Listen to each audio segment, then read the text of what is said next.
Syarat bubarnya koalisi perubahan cuma satu, yaitu salah satu partai keluar dari koalisi. Mereka bakal game over dan Anies jadi pecundang politik. Dari sini kita bisa lihat AHY berpeluang ancam posisi Anies. Golkar beri harapan pada Demokrat.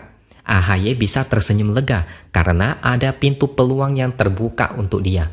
Mimpinya untuk jadi cawapres kembali terang seandainya Golkar memang ajak Demokrat berkoalisi. Inilah yang saya sebut sebagai kejutan politik.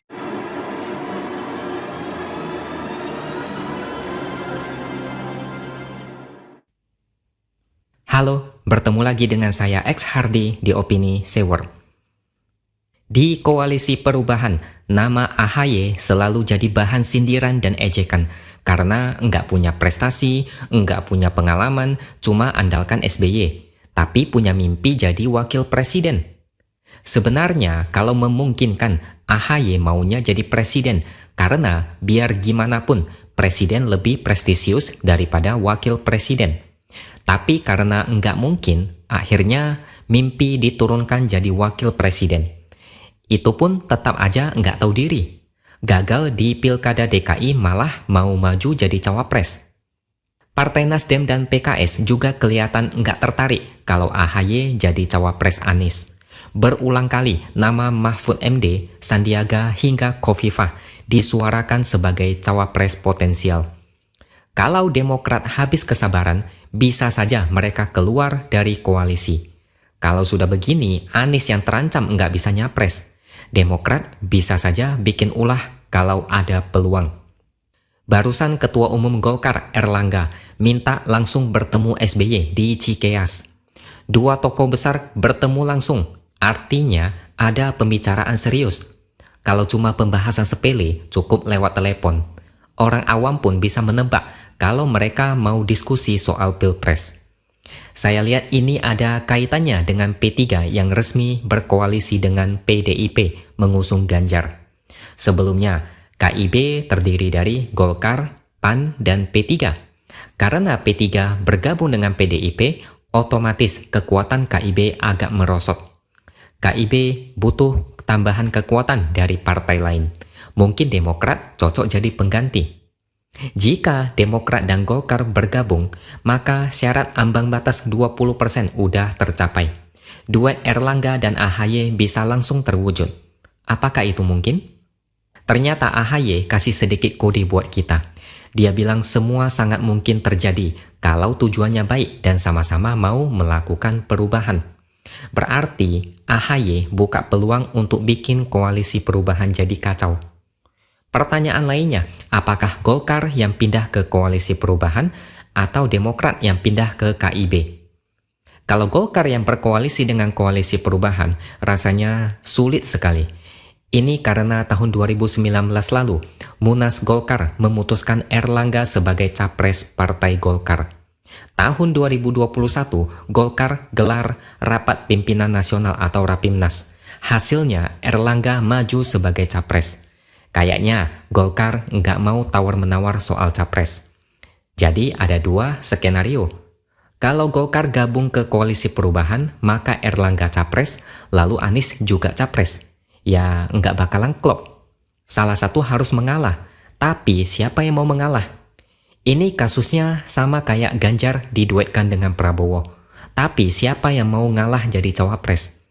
Ini adalah jalan buntu yang nggak ada jalan keluar. Tapi kalau Demokrat yang gabung bersama Golkar, ini lebih gampang. Peluang AHY jadi cawapres terbuka lebih lebar. Erlangga tetap bisa jadi capres.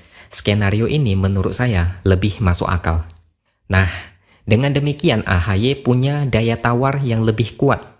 Kalau selama ini AHY enggak berdaya di koalisi perubahan karena enggak dilirik, maka pertemuan antara Golkar dan Demokrat bikin posisi Anies mulai goyang. Syarat bubarnya koalisi perubahan cuma satu, yaitu salah satu partai keluar dari koalisi. Mereka bakal game over dan Anies jadi pecundang politik. Dari sini kita bisa lihat AHY berpeluang ancam posisi Anies. Golkar beri harapan pada Demokrat. AHY bisa tersenyum lega karena ada pintu peluang yang terbuka untuk dia. Mimpinya untuk jadi cawapres kembali terang seandainya Golkar memang ajak Demokrat berkoalisi. Inilah yang saya sebut sebagai kejutan politik. Sesuatu yang tidak kita sangka tapi bisa terjadi. Jalan yang kita anggap lurus dan mulus, ternyata ada banyak belokan yang menarik.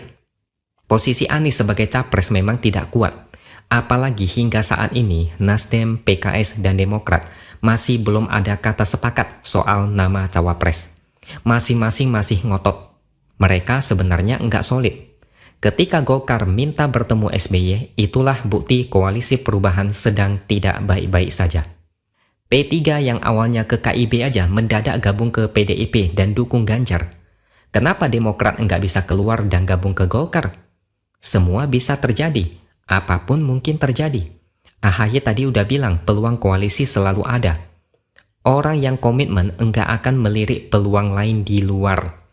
Bisa dibilang koalisi perubahan enggak sesolid yang kita bayangkan. Anies yang bukan ketua umum partai, juga bukan kader partai, enggak punya logistik, punya riwayat utang piutang saat pilkada DKI.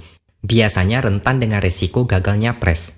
Anies enggak punya apa-apa selain rekam jejak amburadul selama jadi gubernur dan juga rekam jejak jago ngibul. Jika pada akhirnya Anies gagalnya pres, ini bukan hal yang aneh. Kalau mau koalisi aman, Anies memang harus memilih AHY sebagai cawapres. Demokrat paling rentan dipengaruhi karena niat AHY untuk jadi cawapres. Golkar mungkin sedang merayu. Kalau Anies masih jual mahal, resikonya adalah jadi penonton di Pilpres. Mungkin akan ada perlawanan dari Nasdem dan PKS yang dari awal kurang setuju dengan nama AHY. Atau malah Anies mungkin kurang tertarik berduet dengan AHY. Dengan munculnya Golkar sebagai pihak ketiga, maka AHY di atas kertas bisa bikin Anies terperosok. AHY di atas angin saat ini. Ibarat saya minta naik jabatan di perusahaan yang sekarang, tapi tidak digubris. Dan perusahaan lain menawarkan saya jabatan yang lebih tinggi. Saya punya daya tawar, jadi saya pede kasih pilihan ke atasan, apakah mau naikkan jabatan saya atau saya pindah ke perusahaan lain. Inilah yang terjadi pada AHY. Dari yang putus asa dilepehin dan tidak dianggap, jadi punya power untuk negosiasi ulang. Anies yang pusing 7 keliling.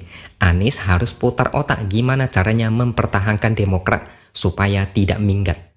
Anies selain harus berhadapan dengan lawan yang tangguh yaitu Ganjar dan Prabowo, juga harus menjaga AHY agar Demokrat enggak ngambek lalu kabur. Jika Anies memang kurang tertarik dengan AHY dari awal, maka dia harus menghadapi perlawanan dari AHY. Mungkin mereka bakal saling gigit.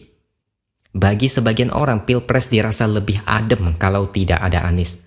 Siapapun capresnya, enggak masalah asalkan jangan ada Anies.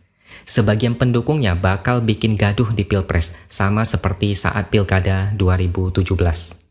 Kalau Anies enggak ikutan Pilpres, bakal lebih tenang. Dinamika politik saat ini berpotensi membuat tiket capres Anies terkoyak. Oke, sampai di sini dulu opini dari saya. Subscribe channel ini supaya makin berkembang dan tuliskan komentar Anda. Terima kasih sudah menonton, sampai jumpa lagi di lain kesempatan.